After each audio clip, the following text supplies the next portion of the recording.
제가 예전에 겪었던 일을 조용히 나누고 싶습니다.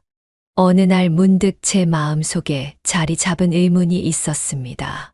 지금 곁에 있는 사람이 진정으로 나를 아끼고 있는 걸까 하는 의문이었지요. 평소 함께 있을 때는 분명 다정한 순간이 있었지만 가끔은 제가 과연 중요한 존재인지 모르겠다는 생각이 계속 들었습니다. 혹시 여러분께서도 그런 순간을 겪어보셨다면 지금부터 제가 겪었던 이야기를 조곤조곤 말씀드려보고자 합니다. 처음에는 상대의 휴대전화 화면이 궁금했습니다. 물론 제 궁금증이 모든 것을 대변하는 건 아니겠지만 도무지 허락을 받을 수가 없었거든요. 저는 서로 믿음이 깊어지면 자연스레 일상적인 부분을 조금씩 공유할 수 있으리라 생각했습니다. 그런데 제 휴대전화 비밀번호는 자연스럽게 알려주길 바라면서 본인은 절대 열어줄 수 없다고 말하더군요. 제가 왜 그러냐고 물으면 사생활을 존중해달라는 답변만 들었습니다. 심지어 살짝 곁눈질이라도 하면 저를 불신하는 거냐며 민감하게 반응했습니다. 그러면서 제 휴대전화는 늘 확인하려 들었고 저는 미묘한 불편함을 감추기 어려웠습니다. 이쯤 되니 저 혼자만 모든 것을 내놓아야 하는 상황이 되어버렸지요. 마음 한구석에서 이건 뭔가 잘못되지 않았나 하는 기분이 들었지만 그때는 그녀를 잃고 싶지 않아 그냥저냥 넘겼습니다. 하루는 제 가까운 친구들과 이야기를 나누다가 그 친구들이 저에게 물었습니다. 혹시 요즘 너희 둘이 함께 찍은 사진 같은 건 없니 하고요. 순간 제가 사진첩을 뒤져보니 같이 찍은 사진이 없는 건 아니었는데 상대방이 제 존재를 자기 주변에 전혀 알리지 않는다는 걸 새삼 깨닫게 됐습니다. 제가 그녀의 누리집 기록을 슬쩍 본 적이 있었는데 친구들이나 가족 혹은 어릴 적 친구들과의 모습은 많이 보이더군요. 그런데 저랑 함께 찍은 사진은 아예 없었습니다. 처음에는 별 생각 없었습니다. 그럴 수도 있지 싶었는데 자꾸만 달콤한 말과 달리 행동으로는 저를 전혀 드러내지 않는 모습을 보니 제 마음이 계속 불편해졌습니다. 정말로 날 아낀다면 왜 이렇게 철저하게 숨기려 할까 궁금했습니다. 남들은 화려한 곳에서 데이트했다. 근사한 곳에서 함께 밥을 먹었다며 기쁘게 흔적을 남기곤 했는데 유독 저만은 보이지 않는 존재가 되는 듯 싶었습니다. 누가 봐도 알 수 있을 만큼 오랫동안 만났는데도 아직 제 존재 자체를 주변에 알리지 않는 것을 보며 저는 점차 과연 나는 단지 짧은 순간의 편의를 제공하는 존재일 뿐인가 하고 고민하게 됐습니다. 제 마음을 더욱 불안하게 했던 건 그녀가 아주 사소한 다툼이 있을 때마다 이별을 꺼내 들었다는 점입니다. 가끔은 정말 별일도 아닌데 예를 들어 제가 피곤하다고 잠깐 쉬고 싶어 하면 바로 연락을 받기 어려워진다며 헤어짐을 운운했습니다. 처음에는 제가 무슨 큰 잘못이라도 했나 싶어 스스로를 탓했습니다. 하지만 시간이 지날수록 깨닫게 됐죠. 그녀가 이별을 이야기할 때면 항상 무엇인가를 얻어내려는 의도가 섞여 있었습니다.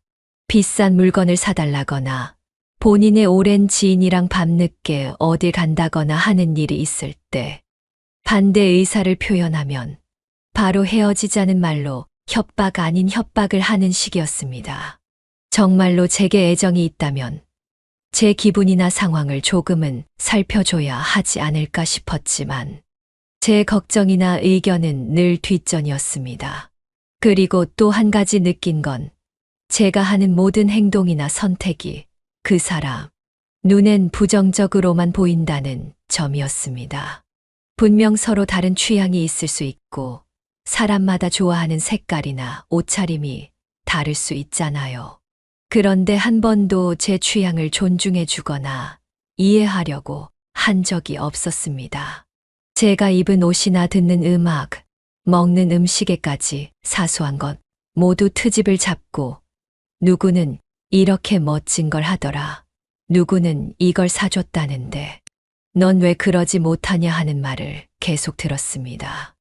갈수록 제 존재가 정말로 사랑받는 상대인지 아니면 그저 필요할 때마다 꺼내 쓰는 도구인지 헷갈리기 시작했습니다. 애정 어린 시선으로 바라보기보다는 결점만 확대하고 조금이라도 마음에 들지 않으면 비교하는 태도가 서글펐습니다. 마지막으로 다퉜을 때 조금이라도 진심으로 서로를 이해하려고 다가오는 모습이 전혀 없었습니다. 저는 평소에 잘 안 싸우지만 한 번 다툼이 생기면 오랫동안 서로 감정이 나빠지기보다는 대화를 통해 풀어가길 원했습니다. 그런데 그 사람은 제가 울거나 미안하다고 고개를 숙여도 전혀 흔들리는 기색이 없었습니다. 그게 내가 잘못한 거지.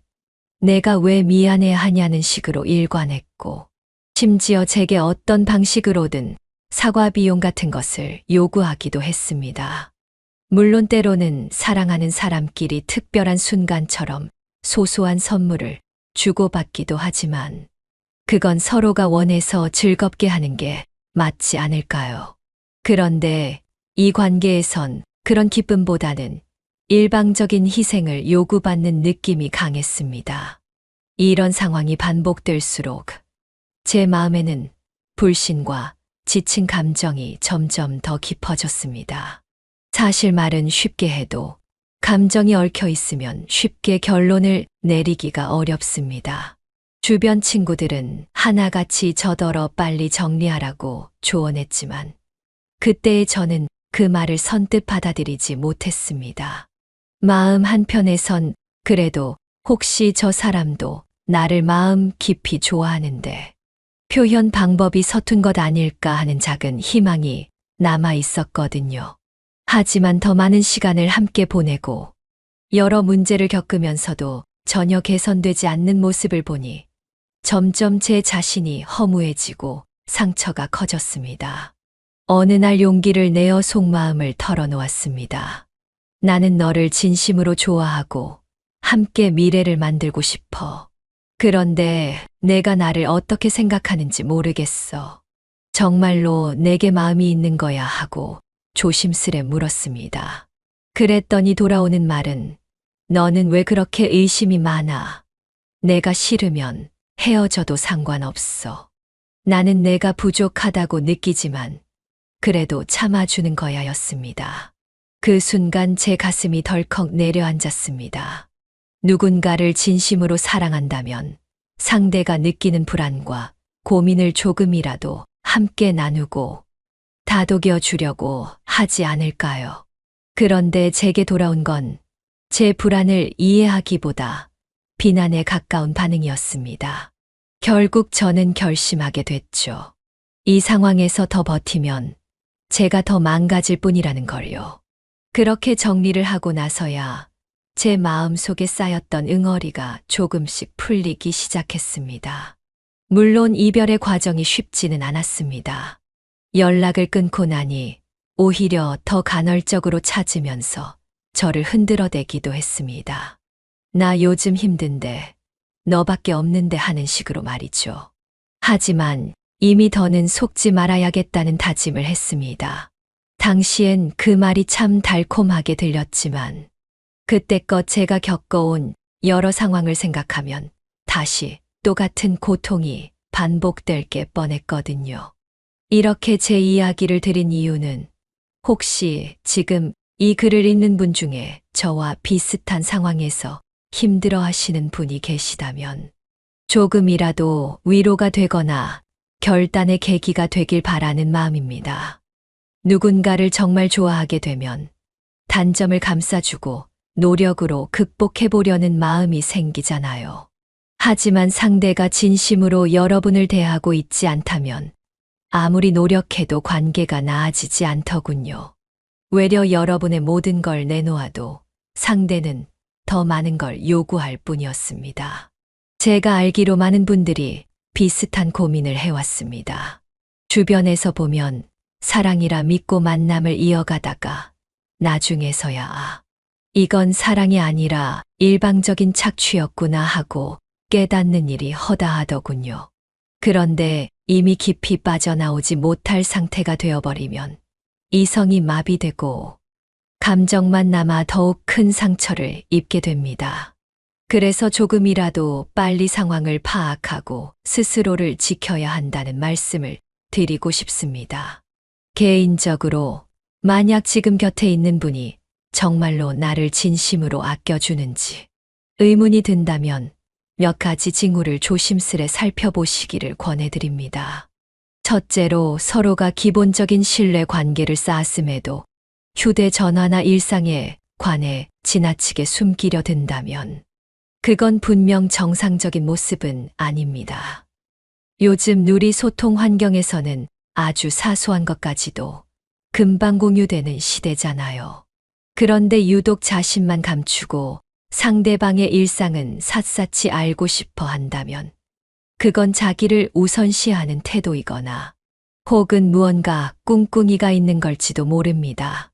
상대가 진심으로 아끼는 사이라면 어느 정도는 서로를 믿고 편안하게 오픈할 수 있어야 한다고 생각합니다.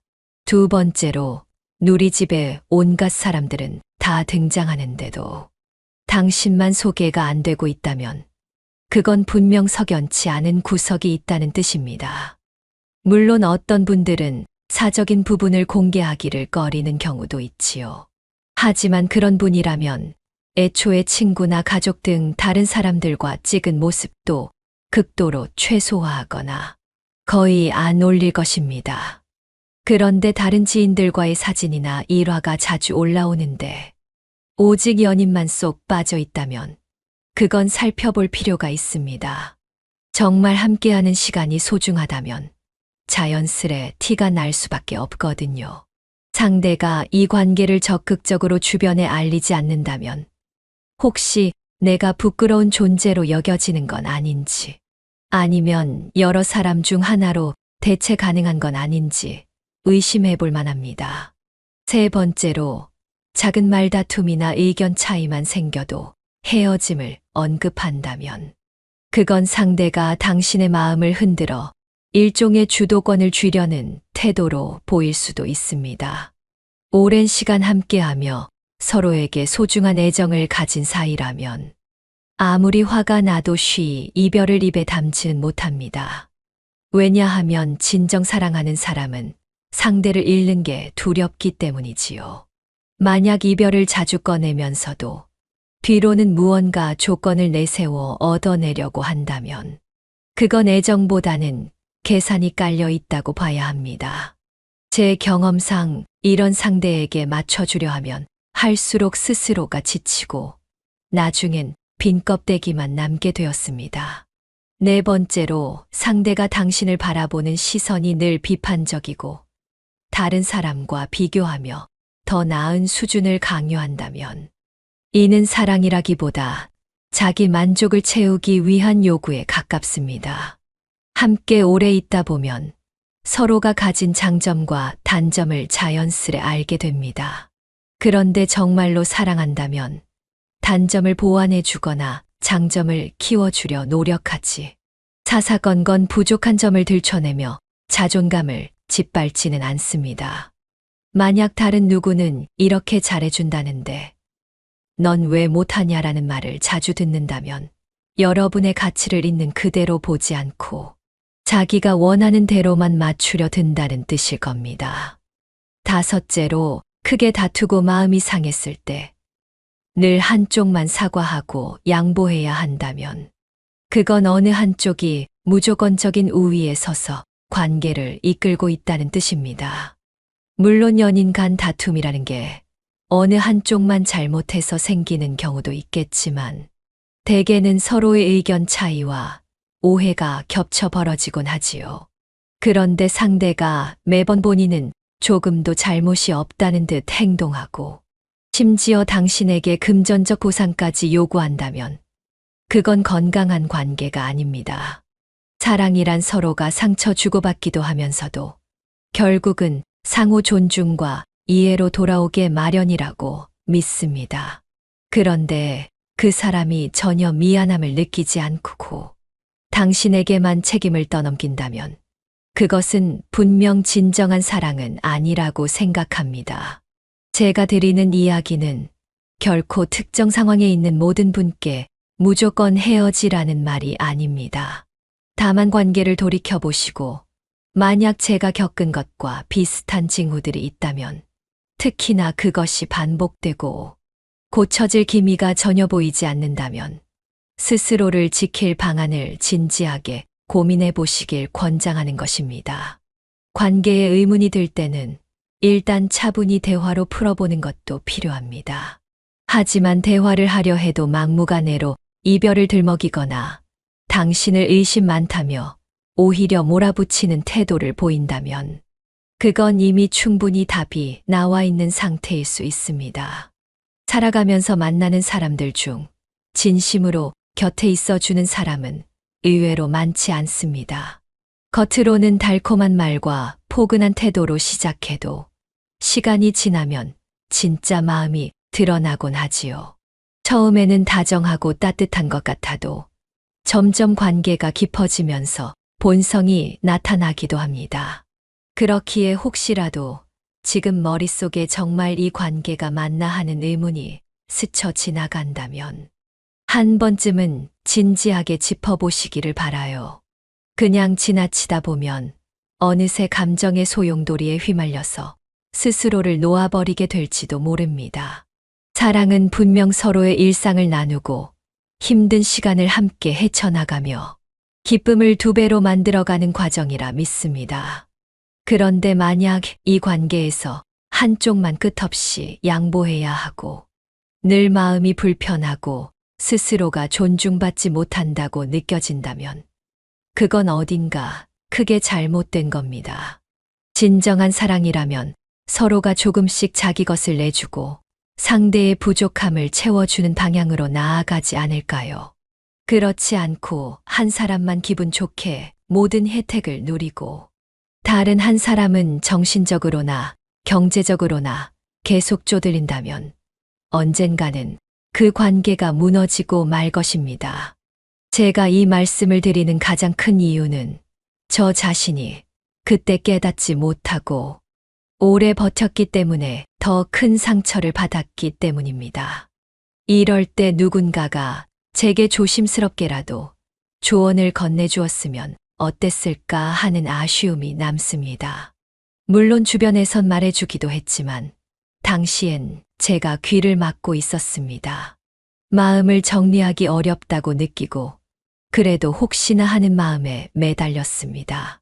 하지만 결과적으로는 더 지쳐서 나중에 정말로 이별했을 때 그 후유증이 훨씬 크게 왔습니다. 몸도 마음도 많이 상했고 다른 사람을 믿기까지 오랜 시간이 필요했습니다. 혹시 이 글을 읽고 있는 분 중에 이미 그 5가지 요소 중 서너 가지 이상이 해당된다면 부디 자기 마음을 먼저 살펴보세요. 내가 지금 느끼는 불안과 괴로움은 어쩌면 정당한 직감일 수 있습니다. 사람의 직감이라는 게 괜히 생기는 건 아니더군요. 친구들이나 지인들에게 조언을 구해보고 냉정하게 상황을 바라보길 추천합니다. 만약 이 상황이 명백하게 자신을 소모시키는 것이라면 더는 깊이 빠져들지 않도록 용기를 내어야 할 때입니다. 물론 마음이라는 게 그렇게 간단하진 않습니다. 한 번 마음을 다 주면 되돌리기가 어렵고 그저 사랑을 믿고 의지했던 기억이 사라지지 않으니까요. 그렇지만 정말로 상대가 나를 사랑한다면 내 고통이나 외로움에 귀를 기울여 줄 것이고 내가 가진 불안까지도 품어줄 겁니다. 그것이 아니라 오히려 계속해서 무언가를 요구하거나 자기밖에 모르는 태도를 보인다면 과연 그건 서로를 위한 관계라고 할 수 있을까요? 그래서 저도 한 번은 생각했죠. 도대체 어떻게 해야 이런 사람들에게 흔들리지 않을 수 있을까 하고요. 사실 그 해답이란 건 자신 스스로를 지키려는 의지에서부터 출발하는 것 같습니다. 상대가 끊임없이 본인의 이익이나 즐거움만을 추구하는데 그걸 내 사랑으로 감싸주려고 해봤자 결국 나만 상처를 입게 됩니다. 오히려 가끔은 상대에게 너무 잘해주기보다 적당한 선을 지켜가며 나 자신을 돌봐야 하더군요. 그 사람이 아무리 귀해 보여도 내가 무너지면 사랑도 지속할 수 없으니 말이지요. 그리고 한편으론 상대에게 맞서는 방법이라는 게 꼭 큰 소리를 내거나 울분을 표출하는 게 아니라고 생각합니다. 조용히 대화의 문을 열어보고 그래도 변화가 없다면 스스로를 보호하는 방향으로 결단하면 됩니다. 누구나 사랑 때문에 흔들리고 아플 수 있지만 이 세상에서 가장 소중한 건 자기 자신이라는 사실을 잊지 않았으면 좋겠습니다. 자신을 잃고 나면 아무리 아름다운 사랑이라 해도 그 본질이 사라지니까요. 제 공간을 통해서도 종종 말씀드리지만 저는 더 많은 분들이 건강한 사랑을 하시길 바랍니다. 그래서 이야기 나누다 보면 내가 지금 이런 대우를 받고 있는데 이게 정상인 걸까 하고 물어보는 분들이 의외로 많았습니다. 그럴 때 저는 조심스럽게 혹시 상대가 단점을 보완하려고 노력하는지 아니면 당신을 비난만 하고 만족시킬 방법만 찾고 있는지 살펴보라고 권합니다. 그리고 연애에서 가장 중요한 건 나를 존재 자체로 존중해주는 상대를 만나는 것이라고 말합니다. 겉으로는 헌신하는 듯 보여도 정작 중요한 순간에는 자기 이익만 챙기는 사람도 많으니까요. 또한 서로의 개인 공간을 지키되 필요할 땐 편하게 공유할 수 있는 유연함이 건강한 사랑이라 생각합니다. 만약 한쪽은 모든 걸 다 알아야 한다고 주장하면서 자기 것은 철저히 잠가놓는다면 이미 대등한 관계가 아니라고 봅니다. 그래서 실제 경험자로서 이런 불균형 상태를 오래 견디다 보면 결국 파국에 이르기 마련임을 말씀드리고 싶어요. 일방적 희생으로 유지되는 관계는 장기적으로 행복으로 이어질 수 없습니다. 혹시 이 이야기를 들으며 마음속에 내 경우도 비슷한데 하는 생각이 든다면 부디 서두르지 마시고 차분히 상황을 돌아보세요. 나를 위한 시간을 가져보는 거예요. 혼자 조용한 곳에서 지금까지 쌓인 기억들을 천천히 떠올려보고 상대가 정말 내게 어떤 존재였는지 객관적으로 바라보려고 노력해보세요. 때론 제3자의 입장에서 보듯이 한 발 물러나면 내가 진짜로 어떤 대우를 받고 있었는지 조금 더 선명하게 보일 때가 있거든요. 그리고 가능하다면 그 관계 안에서 내가 자존감을 회복할 수 있는 방법이 있는지, 상대가 나를 존중하도록 바꿀 여지가 있는지, 대화를 통해 노력해 볼 가치는 있는지를 생각해 보시기 바랍니다. 만약 그 어떤 시도도 통하지 않는다면 너무 늦기 전에 결단을 내리는 것이 좋습니다. 시간이 흐를수록 정은 더 쌓이지만 상처도 그만큼 깊어져서 회복하기가 점점 어려워지니까요. 저 역시 그 사실을 깨닫는데 시간이 너무 오래 걸렸다고 후회했답니다. 마음이 식었다거나 처음부터 진심이 아니었다면 아무리 애써도 그 마음을 돌리기 어렵습니다. 억지로 붙잡고 있어봐야 서로에게 상처만 될 뿐이죠. 어떤 분들은 언젠가 상대도 마음을 고쳐먹고 나를 사랑해 주리라고 믿지만 정말 가능성이 보이지 않는다면 스스로를 위해 포기하는 용기도 필요합니다. 저도 그 용기를 내지 못해 한참을 힘들어했지만 막상 이별을 결심하고 나니 비로소 다시 숨 쉴 여유가 생기더군요. 물론 아픔은 컸지만 그 뒤로 더 건강한 관계를 알아볼 눈이 조금은 생겼다고 생각합니다. 우리에게 주어진 시간과 에너지는 한정되어 있습니다.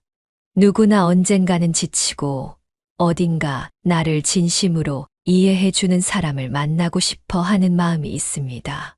그런데 잘못된 인연에 매달리다 보면 그 시기를 놓칠 수도 있습니다. 저도 막연하게 이 사람만큼 나를 알아주는 사람이 없을 거라고 착각했는데, 지나고 보니 실제론 그 사람이 전혀 저를 이해해 주지 않았다는 걸 깨달았답니다. 지금 생각해보면 그저 달콤한 말과 순간의 다정함에 속았을 뿐이었죠. 결국 사랑이란 서로가 함께 성장하고 행복해질 수 있어야 하는 거라고 믿습니다. 한쪽만 웃고 다른 쪽은 눈물로 버텨야 한다면 그건 사랑이 아니라 일종의 지배나 이용에 가깝습니다. 그래서 저는 이 글을 통해 조금이라도 누군가에게 경종을 울릴 수 있다면 좋겠습니다. 자신이 받는 대우가 정당한지 스스로 자각하는 순간이 필요한 것 같습니다. 특히 휴대전화며 누리집 활동이며 사소한 갈등에서까지 이별을 거론하며 위협하고 당신의 모든 것을 깎아내리는 사람은 진정한 짝이 아니라고 단언하고 싶습니다. 제 이야기가 길어졌지만 끝까지 들어주신 분들께 감사드립니다. 이 경험들이 누군가에게는 작은 방향성이 될 수 있으리라 믿습니다. 우리 모두는 소중하고 사랑받을 자격이 있습니다. 누군가가 당신을 홀대하거나 아프게 하면서도 그걸 사랑이라 포장한다면 그건 분명 잘못된 신호라는 걸 기억해 주세요. 절망적인 순간에도 당신 자신이 제일 중요한 존재라는 사실을 되새기시길 바랍니다. 그리고 가끔은 자기 자신을 먼저 돌보는 게 더 아름다운 미래를 위한 첫걸음이라는 것도요. 저도 그 뼈아픈 경험을 겪고 나서야 진정한 사랑이 무엇인지 조금씩 배워나가고 있습니다. 지금 곁에 있는 분이 정말로 당신의 노력을 아끼고 당신의 이야기를 들어주며 당신이 어떤 상황에 놓여 있든 함께 이겨내려는 태도를 보여준다면 그건 분명 소중히 지켜야 할 인연입니다. 하지만 반대로 오직 자신만 생각하고 당신을 불안과 걱정으로 몰아넣고 작은 다툼마다 헤어짐을 언급하며 협박성 요구를 한다면 부디 아프더라도 빠른 결단으로 스스로를 보호하시길 진심으로 권합니다. 살아가다 보면 누구나 실수도 하고 시행착오도 겪습니다. 저 역시 그랬고 지금도 완벽한 사랑을 알고 있다고 말하긴 어렵습니다. 다만 적어도 경험자로서 확실하게 말씀드릴 수 있는 건 나를 온전히 사랑해 주지 않는 사람에게 매달리는 건 결국 자기 자신에게 엄청난 상처가 된다는 점입니다.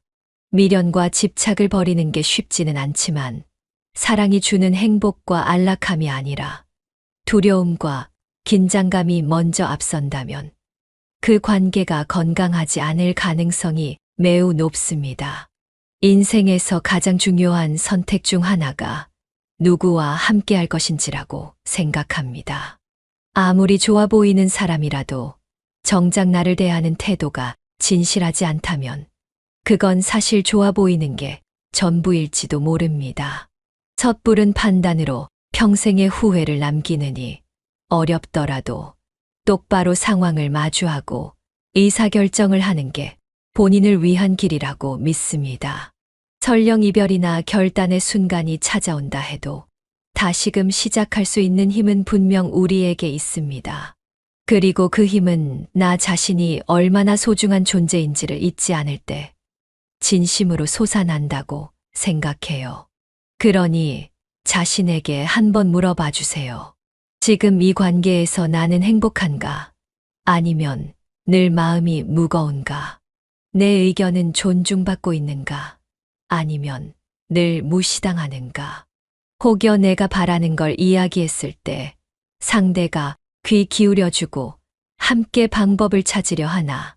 아니면 바로 화를 내거나 끝을 내자는 식으로 몰아붙이진 않는가?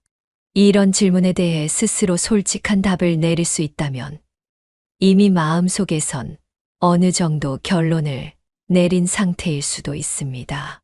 단지 그걸 행동으로 옮길 용기가 아직 없을 뿐이지요. 많은 분들이 저에게 조언을 구할 때 5가지 중에 몇 가지가 해당되고 도무지 상대가 개선할 의지를 보이지 않는다면 결국 본인이 할 수 있는 건 한 가지뿐이라고 말하곤 합니다. 바로 떠나거나 자존심을 지키는 결정을 내리는 거지요. 그 순간은 너무나 힘들고 막막할 수 있습니다. 하지만 시간이 지나면 결국 그 결정을 했던 자신이 대견해지고 훗날 더 좋은 인연을 만날 기회도 생기더군요. 언제나 제 공간에 오셔서 고민을 털어놓는 분들에게 제가 드리고 싶은 가장 중요한 말은 바로 이것입니다. 나 자신을 아끼고 사랑할 줄 아는 사람이 되어야 누군가로부터도 올바른 사랑을 받을 수 있습니다. 자기 자신을 소홀히 하는 순간 누군가는 그 틈을 이용해 우리의 감정을 흔들고 우리를 불안에 빠뜨리며 결국 그 불안을 이용해 이익을 챙겨가려고 할지도 모릅니다. 그러니 부디 자신을 먼저 돌보는 지혜를 가지시길 바랍니다. 이렇게 제 경험과 생각을 쭉 털어놓게 되었는데 누군가에게는 길고 지루하게 느껴졌을 수도 있을 것 같습니다. 그렇지만 제가 겪었던 일들을 세세히 말씀드린 이유는 작은 부분에서부터 이상 신호가 쌓여 종국에는 큰 문제로 번진다는 걸 알리고 싶었기 때문입니다. 휴대전화 하나, 누리집 글 하나, 사소한 다툼 하나가 단편적인 문제가 아니라 결국엔 그 사람의 본래 태도를 비추는 거울이 됩니다. 그래서 조금이라도 이 글을 읽는 분들이 스스로를 돌아보고 아픈 사랑의 늪에서 벗어나거나 혹은 아직 괜찮은 관계라면 더 건강한 방향으로 이끌 수 있기를 바라며 글을 마무리하고자 합니다. 덧붙여 말씀드리고 싶은 건 사랑이라는 감정이 결코 가볍지 않다는 사실입니다. 누군가를 진심으로 좋아하게 되면 사소한 일에도 마음이 흔들리고 작은 갈등에도 불안해질 수밖에 없습니다. 그만큼 감정의 무게가 크기 때문이지요. 그래서 애초에 진실된 관계라면 갈등이 생겼을 때 서로의 감정을 먼저 살피고 함께 해결책을 찾으려 애쓰는 모습이 나옵니다. 아무리 화가 나고 서운해도 이별을 쉽게 입에 담지는 않지요. 왜냐하면 헤어짐이라는 건 그만큼 관계를 파괴하는 최후의 수단이기 때문입니다. 만약 상대가 여러분에게 쉽게 이별을 이야기하고 그걸 미끼로 요구 사항을 관철하려 한다면 그것은 애정보다는 계산적인 태도가 강하다고 볼 수밖에 없습니다. 저 역시 그 과정을 거치며 진심으로 사랑한다면 감정을 상하게 하기보다 달래고 치유하려 하는 법이라는 걸 깨달았습니다. 헤어짐을 언급하는 순간부터 관계는 이미 상처를 입습니다. 물론 누구나 욱하는 마음에 한 번쯤 그런 말을 할 수 있을지도 모릅니다. 그렇지만 그것이 반복되고 게다가 거기에 뚜렷한 이익 추구가 깔려 있다면 그건 이미 사랑이 아닌 다른 목적을 위한 행동일 가능성이 높습니다. 또 하나 중요한 부분은 자신을 보이지 않는다는 느낌이 계속 든다면 그냥 넘어가선 안 된다는 점입니다. 누군가가 나를 제대로 바라봐 주지 않고 마치 투명인간처럼 존재를 감추려 한다면 그 배경을 진지하게 생각해 봐야 합니다. 혹시 자신이 여러 사람을 동시에 만나고 있어서 내 존재를 드러내면 불편해지는 상황은 아닌지, 혹은 내가 가진 경제적 이익만을 챙기고 싶어서 대외적으로는 연인 관계를 숨기는 건 아닌지 등의 가능성을 따져봐야 하지요. 이런 의심이 든다고 해서 섣불리 상대를 몰아세우는 것보다는 현실적으로 내 처지를 챙기는 것이 현명합니다. 사실 연애라는 것이 서로를 향해 마음을 활짝 열어야 비로소 꽃을 피울 수 있다고 생각합니다. 그런데 본인은 일방적으로 닫아두고 당신의 사생활만을 샅샅이 알고 싶어 한다면 그것은 공평한 관계가 아니기에 오래 갈 수 없습니다. 제 경우도 그랬습니다. 그 사람은 제 모든 것을 알고 싶어 했지만 자기 이야기는 거의 하지 않았어요. 저는 그게 그저 조심스러운 성격 때문일 수도 있겠다 싶었는데 시간이 지나면서 느낀 건 오히려 저를 믿지 않아서가 아니라 본인이 숨기는 게 많기 때문이었습니다. 나중에는 다른 사람과도 비슷하게 만남을 이어가고 있었고, 저에게 금전적인 도움이나 편의를 바랄 때만 제게 달콤한 말로 다가왔다는 사실을 알게 되었지요. 알았다면 진작 정리할 것을. 그때는 이미 제가 너무 깊이 빠져나올 수 없을 만큼 마음을 주고 말았기에 헤어지는 과정에서 큰 고통을 겪어야 했습니다. 결국 사랑에는 한계가 있어야 한다고 생각합니다. 아무리 사랑해도 나 자신이 무너질 만큼 모든 걸 쏟아붓는다면 결국 남는 건 상처뿐이더군요. 그리고 그걸 악용하는 사람은 끝없이 요구하고 결국 내 감정을 피폐하게 만들어버립니다. 연애는 결코 한 사람의 희생 위에서 굴러가서는 안 됩니다. 물론 서로가 조금씩 희생할 수도 있지요. 하지만 그 희생이 일방적이면 결국엔 버티지 못합니다. 그래서 누군가 지금 이 순간 이 5가지 신호 중 여러 개를 알아차렸다면 스스로에게 솔직해지고 여력이 된다면 눈앞에 있는 현실을 바꾸려 노력해보라고 말씀드리고 싶습니다. 혹은 이미 늦었다고 느끼는 분이라도 결코 늦지 않았습니다. 정말 마지막 순간에 결정하는 게 힘들 뿐이지 시간은 계속 흐르고 그 안에서 우리는 늘 새로운 기회를 맞이할 수 있으니까요. 저 역시 그 사람과 끝을 낸 뒤에 한참을 괴로워했고 스스로를 자책했지만 오히려 그 과정을 통해 어떤 관계가 건강하고 어떤 관계가 유해한지를 배웠습니다. 그리고 훗날 만난 사람과는 좀 더 서로를 존중하며 건강한 관계를 이어갈 수 있었지요. 그러니 지금 고통스럽다고 해서 내일도 영원히 어둡기만 한 건 아니니 두려움이 크더라도 행동할 수 있는 힘을 가져보시길 진심으로 바라는 마음입니다. 마지막으로 여러분은 결코 대체품이 아니며 누구에게나 소중한 삶이 있습니다. 그렇기에 사랑이라는 이름으로 자신을 함부로 소모시키지 마세요. 말은 거창해 보일 수 있지만 우리 모두 사랑받아 마땅한 존재입니다. 당신을 허투루 대하고 이용 가치가 떨어지면 언제든 떠나갈 것처럼 구는 사람에게 얽매이지 않았으면 좋겠습니다. 그런 상대라면 오히려 지금 정리하고 더 나은 길을 찾는 편이 훨씬 현명하다고 생각합니다.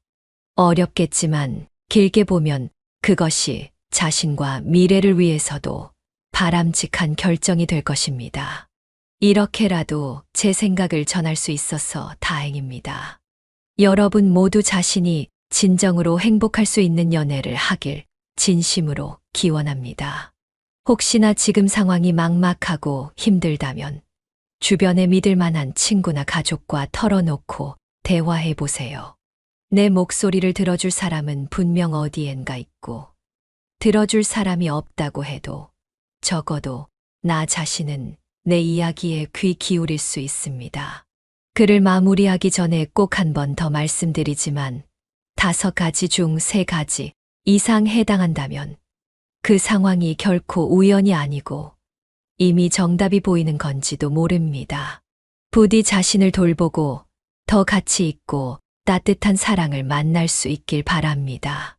이번 이야기는 요즘 들어 주변 어르신들의 건강 이야기를 자주 듣고 있습니다. 사실 제 가까운 친척 중 한 분께서 오래전부터 풀만 드시면서 몸을 관리하겠다고 결심하신 적이 있으셨는데 그 모습을 지켜보면서 저도 여러 가지 생각이 들었습니다. 예전에 그분은 살을 빼고 몸을 가볍게 만들면 훨씬 더 오래 살 수 있다고 믿으셨고 다른 사람들이 말하는 것처럼 식탁에서 고기를 거의 완전히 치우셨던 거예요. 처음에는 눈에 띄게 살이 빠졌으니 본인도 기뻐 보이셨지만 시간이 지나면서 얼굴빛이 어두워지고 기운이 없어 보이시더라고요.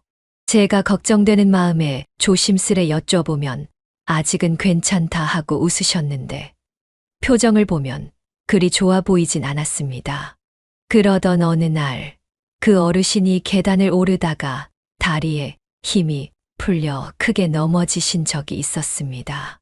원래 근력이 튼튼하시던 분이 갑자기 쓰러지시니 다들 놀라서 병원에 모시고 갔는데 의사 선생님께서 자세히 진단하시더니 근력이 너무 떨어져 있어서 뼈와 관절에 무리가 간 상태라고 말씀하시더군요. 그제야 왜 이런 일이 생겼나 싶어서 음식을 어떻게 드셨나 살펴봤더니 고기뿐 아니라 달걀이나 우유 등 몸에 도움이 되는 단백질 식품까지 줄이셨던 겁니다.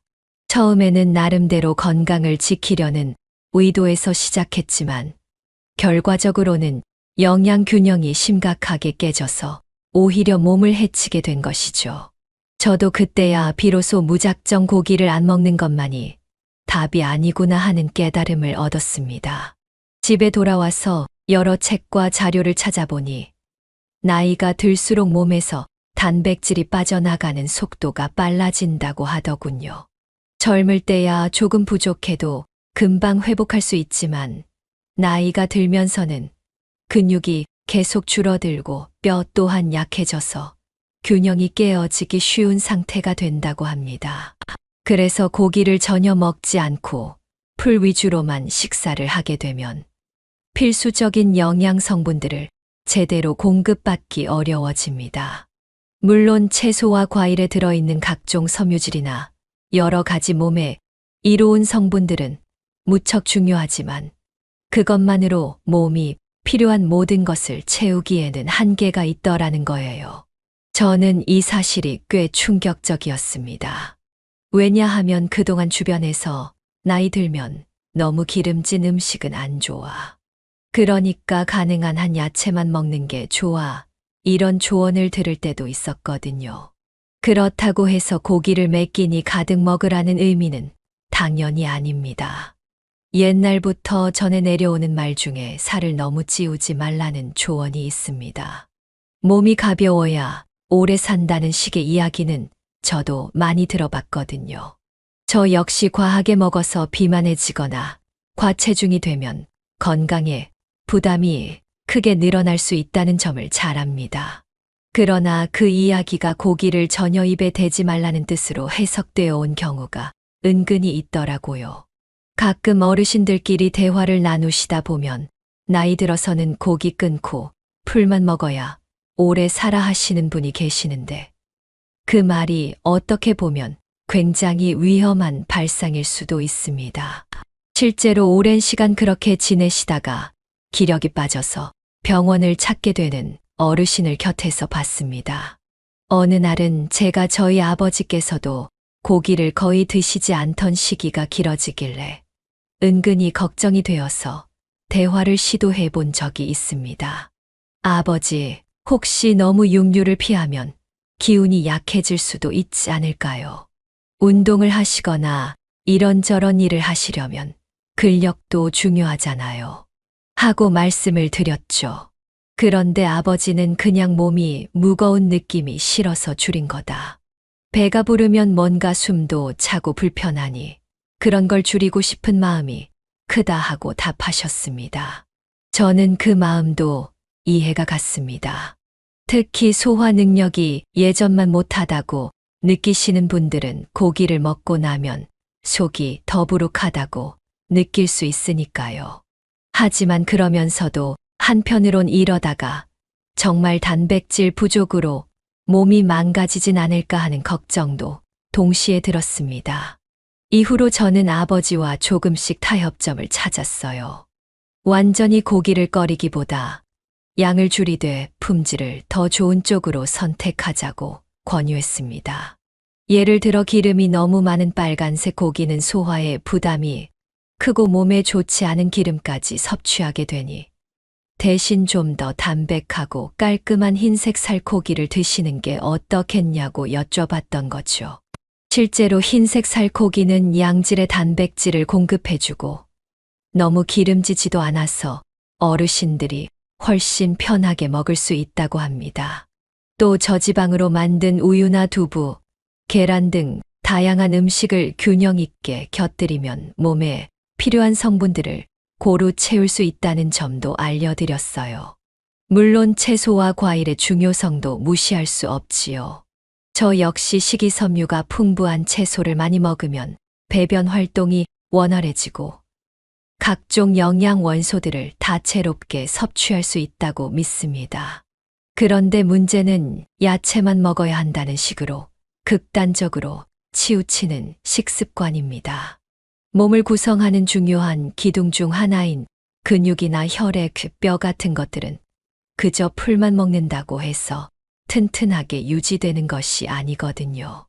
어느 정도 동물성 식품을 함께 섭취해야 몸속 세포가 활발하게 움직이고 우리가 의식하지 못하는 동안에도 몸이 제 할 일을 할 수 있게 됩니다.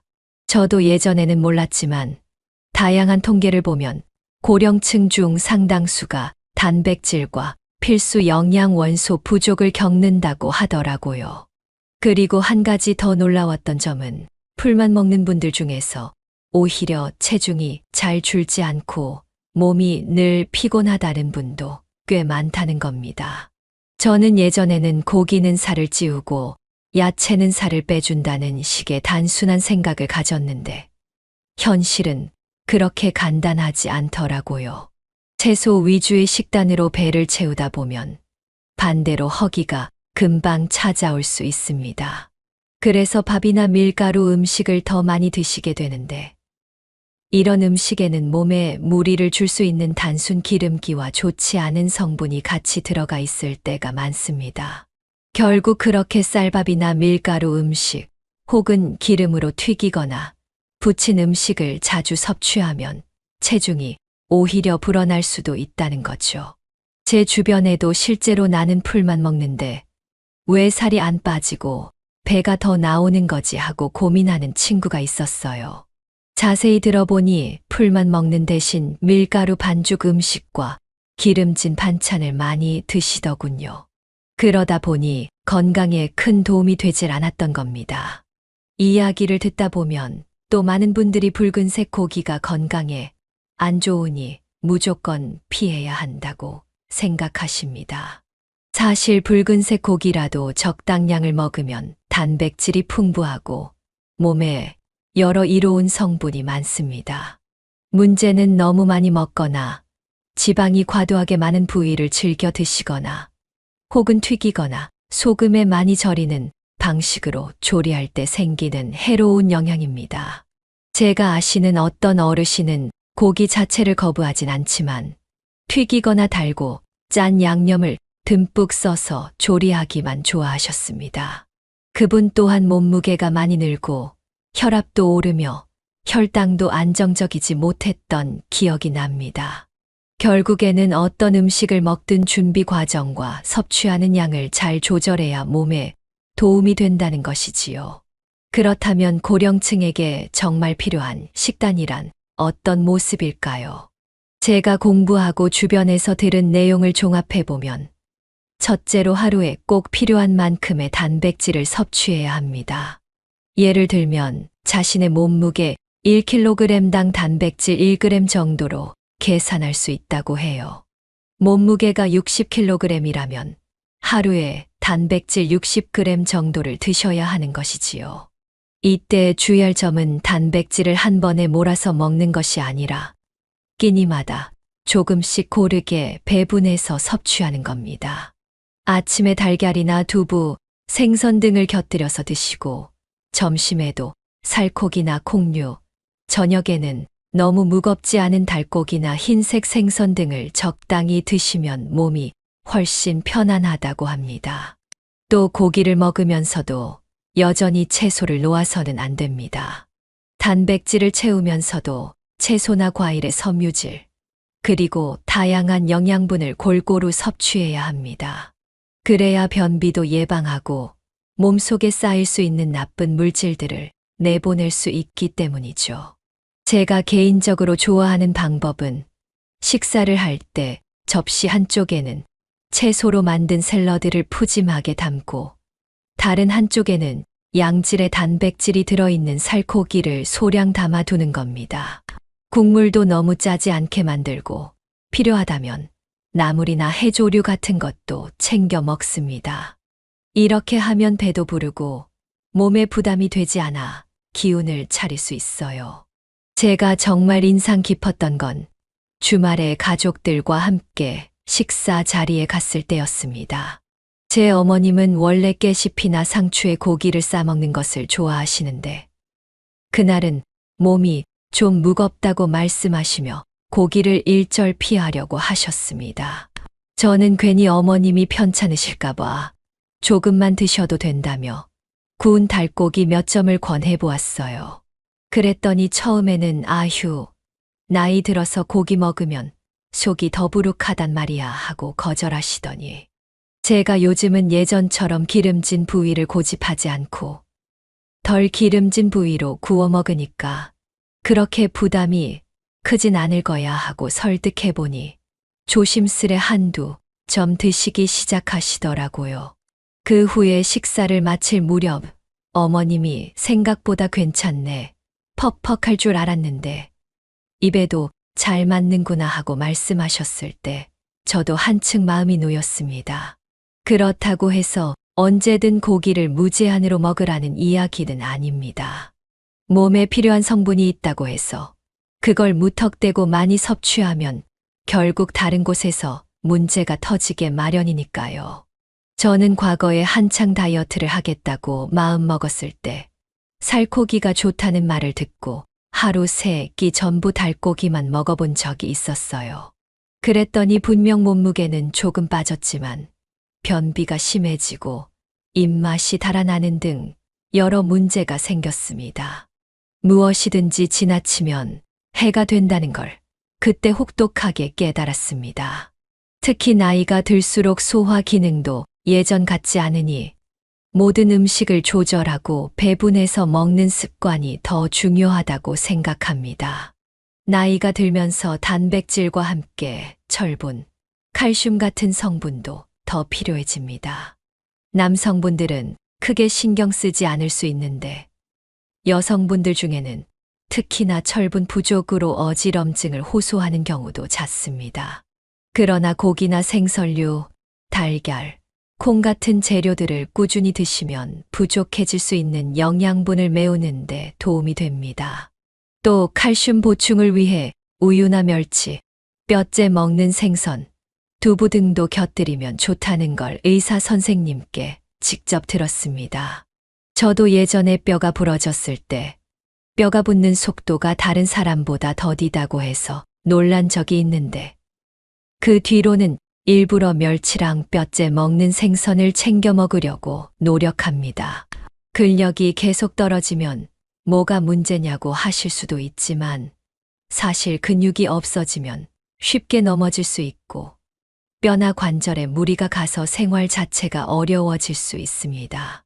또 혈관 건강에도 악영향을 줄 수 있으며 몸속에서 근육이 하는 다양한 기능이 저하되면 전반적인 삶의 질이 떨어진다는 이야기를 들었어요. 그래서 주변 어르신들께도 적당량의 고기를 드시면서 꾸준히 걷거나 가벼운 운동을 해보시면 어떨까요? 하고 자주 권해드립니다. 만약에 식사를 통해 부족한 부분이 많다면 의사나 영양 전문가의 조언을 받아서 보조제나 다른 대안을 찾아볼 수도 있겠지요. 저희 아버지도 한동안 풀만 드시던 시기가 지나고 이제는 주 23회 정도는 생선이나 닭고기 혹은 지방이 덜한 소고기를 조금씩 구워 드시면서 채소와 함께 밥상을 차리십니다. 전에는 고기 냄새만 맡아도 거부감이 있다고 하셨는데 요즘엔 예전보다 훨씬 편하다고 하시면서 이제야 영양 균형이 잡히니 그런가 생각보다 속이 거북하지 않네 하고 말씀하세요. 저야 그 변화가 반갑고 기쁠 뿐입니다. 오래도록 건강하셨으면 하는 바람이 큰데 그 바람을 함께 이뤄가고 있다고 느끼거든요. 이야기를 좀 더 나누자면 전에 제 친구가 비슷한 고민을 하다가 저에게 나도 더는 젊지 않으니 고기를 좀 줄여야겠다. 그런데 정말 고기 말고는 방법이 없는 걸까 하고 물어본 적이 있습니다. 저는 너무 극단적으로 끊지 말고 부위와 조리 방식을 잘 선택해서 드셔보라고 권했죠. 예를 들어 기름진 부분보다는 살코기를 고르고 튀기는 대신 살짝 구워서 야채와 같이 먹으면 오히려 속이 편할 수 있다고 말해줬습니다. 또한 마트나 시장에서 살 때도 조금 더 신선하고 좋은 품질의 식재료를 골라서 한 번에 많이 먹지 말고 나눠 먹으면 좋다고도 얘기했어요. 친구는 처음에는 반신반의했지만 그렇게 식생활을 고치고 나니 몸무게가 크게 늘지도 않고 예전보다 기력이 좋아졌다고 하더군요. 이렇듯 무조건 풀만 먹으면서 몸을 가볍게 만들겠다는 생각에 사로잡히면 오히려 근육 손실이 심해지고 면역력까지 떨어질 수 있다는 걸 꼭 말씀드리고 싶습니다. 동시에 고기를 과하게 드시다가 체중이 과도하게 늘거나 혈관 질환, 각종 성인병을 유발하는 것도 피해야 한다고 생각해요. 결국 핵심은 균형입니다. 저는 예전에는 균형이란 말을 그저 책에서만 본 추상적인 개념이라고 생각했는데 가까운 사람들을 지켜보고 제 몸에도 직접 적용해 보면서 이 균형이 얼마나 중요한지 절실하게 느끼게 됐습니다. 제가 이렇게 이야기를 길게 드리는 이유는 혹시나 나이 들면 고기를 전혀 먹지 않는 게 장수의 지름길이다라는 식으로 잘못 알고 계신 분이 있을까 봐서예요. 실제로 그런 식습관을 유지하다가 너무 빨리 체력이 떨어지거나 뼈가 약해져서 생활의 질이 훅 떨어지는 분들을 주변에서 덜어봤습니다. 그래서 저는 여러분께 적당히 먹되 좋은 음식을 선택하라는 점을 강조드리고 싶습니다. 고기라면 뭐든지 먹어야 한다는 말도 아니고 채소만 고집해서는 안 된다는 말도 아닙니다. 만약 스스로 판단하기 어렵다면 의사나 영양 전문가와 상담해 보는 것도 현명한 방법입니다. 마지막으로 덧붙이자면 아무리 음식 조절을 잘해도 운동이 전혀 뒷받침되지 않으면 효과가 절반밖에 안 될 수 있습니다. 나이가 들어 근육이 빠지는 걸 막으려면 걷기나 맨손 체조, 가벼운 근력 운동 등을 꾸준히 하는 게 중요한 것 같아요. 물론 무리하지 않고 본인의 신체 상태에 맞게 조절해야겠지만요. 저도 처음에는 운동이라는 걸 거창하게 생각해서 헬스장을 다니거나 무거운 기구를 써야 하는 줄 알았는데 사실 아침, 저녁으로 짧게라도 꾸준히 걸으면 신체 기능이 훨씬 좋아진다는 걸 몸소 느꼈습니다. 여러분께서도 혹시 나이도 들었는데 운동할 기력이 어디 있겠어 하고 생각하신다면 너무 무리하는 방식 말고 조금씩 시작해 보시라고 권하고 싶습니다. 제 아버지도 처음엔 계단 오르기를 힘들어 하셨지만 조금씩 연습하시면서 스스로 이 정도면 할만하네 하고 느끼시는 순간부터 점점 걸음이 늘어나시더군요. 그러면서 식사도 균형 잡힌 방식으로 개선해 나가셨고 그 결과를 지금 꽤 만족스럽게 누리고 계십니다. 혹시 이 영상을 보시는 분 중에 이미 완전히 고기를 끊고 지내시는 분이 계시다면 자신이 정말 몸에 필요한 영양소를 다 채우고 있는지 살펴보시는 게 좋을 것 같습니다. 콩이나 버섯, 해조류, 계란, 생선 등 다른 대안으로 단백질을 충분히 섭취하고 계신다면 모르겠지만 그렇지 않고 단순히 빵이나 국수 종류로만 배를 채우고 있다면 분명 어느 순간 몸에서 위험 신호가 올 가능성이 있습니다. 혈액 검사나 다른 검진을 통해 본인의 건강 상태를 체크해 보시는 것도 좋겠지요. 저는 오래 살아야 한다는 것보다 건강하게 살아야 한다는 점이 더 중요하다고 생각합니다. 삶의 길이가 아무리 길어져도 몸이 아프고 기력이 없어 고생만 한다면 무슨 소용이 있을까요? 몸이 늘 가볍고 마음도 편안하게 생활하려면 먹는 것부터 적절하게 가꾸어야 한다고 믿습니다. 그래서 모든 음식을 너무 극단적으로 제한하지 말고 좋은 걸 적당히 드시면서 필요하다면 가벼운 운동도 함께 곁들이시면 어떨까 싶습니다. 오늘 제가 드린 이야기가 여러분께 조금이나마 도움이 되었으면 좋겠습니다. 사실 저도 전문가가 아니고 그저 주변 분들의 경험과 제 나름대로의 공부를 바탕으로 말씀드리는 거라서 부족한 점이 많을 수 있어요. 그래도 적어도 무조건 채소만 먹으면 건강해진다는 고정관념에 빠지지 않도록 조언을 드리고 싶었습니다. 식사를 통해 이런저런 영양을 고루 섭취하는 일이 특히나 나이가 들수록 얼마나 중요한가를 저도 곁에서 지켜보면서 많이 느꼈거든요. 마지막으로 여러분께 이런 말씀을 드리고 싶어요. 우리 모두 처음부터 완벽하게 잘 먹고 잘 운동하고 잘 쉴 순 없다고 생각합니다. 그저 스스로의 몸을 더 잘 돌보기 위해 작은 습관부터 하나씩 고쳐나가는 노력이 중요하지 않을까 싶습니다. 주변에서 고기를 아예 멀리 하신 분이 계시다면 왜 그렇게 하시는지 한번 들어보시고 혹시 오해나 두려움이 있다면 조금씩 이해를 구해보는 것도 좋다고 생각해요. 직접 설득하기보다는 조금만 먹어봐도 괜찮더라 하는 간접적인 경험을 함께 나누는 식으로요. 이상으로 나이가 들수록 무작정 고기를 끊고 채소만 드시는 것이 오히려 건강을 해칠 수 있다는 이야기, 그리고 그것을 피하면서 올바른 균형을 잡는 방법에 대해 제 경험과 생각을 나눠보았습니다. 여러분께서 이 영상을 보시면서 궁금하신 점이나 더 나누고 싶은 이야기가 있으시다면 언제든 말씀해 주시면 좋겠습니다. 저도 늘 배우는 자세로 더 많은 분들의 이야기를 경청해 보고 싶습니다. 부디 오늘도 건강하고 활기찬 하루 보내시길 바라며 저희 이런 진심 어린 조언이 누군가에게는 작은 도움이 되길 바랍니다.